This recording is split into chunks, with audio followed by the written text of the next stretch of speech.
নারায়ণগঞ্জ বিএনপির রাজনীতিতে এক পরিচ্ছন্ন, নীরব অথচ প্রভাবশালী নাম অ্যাডভোকেট আবুল কালাম।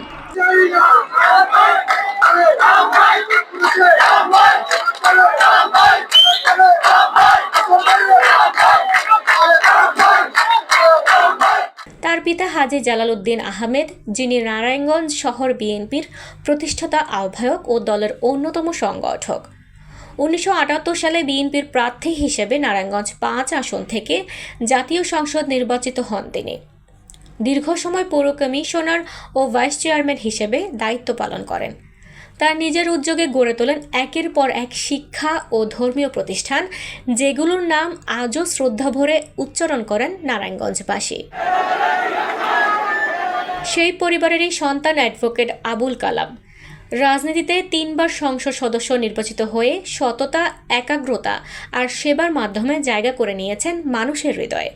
দলীয় দায়িত্বে থেকেও কখনো বিতর্কে জড়াননি, যা তাকে আলাদা করেছে অনেকের কাছে। দীর্ঘ 35 বছরের রাজনৈতিক জীবনে তিনি ছিলেন বিএনপির মহানগর সভাপতি।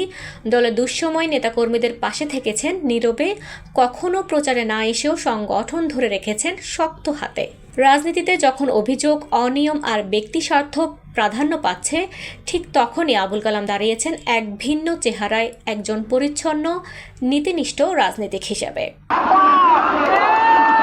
দলের বড় অংশের বিশ্বাস, বেগম খালেদা জিয়ার সবচেয়ে প্রিয় ও আস্থাভাজন নেতাদের একজন তিনি।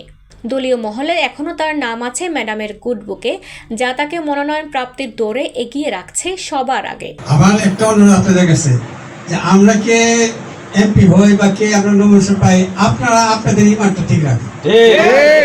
আমরা আমাদের বুঝ আমাদের করতে দেন। আমাদের ভাগ্য যে আছে, আল্লাহ যাকে রাস্তিকা দিবে সে আসবে আপনাদের সামনে, তখন আপনারা বরণ করে নেবেন। নেতাকর্মীদের ভাষায় অ্যাডভোকেট আবুল কালামের রাজনীতি মানে সততা, নীরব নেতৃত্ব আর দায়িত্ববোধ। এই গুণই তাকে নারায়ণগঞ্জে করেছে ব্যতিক্রম।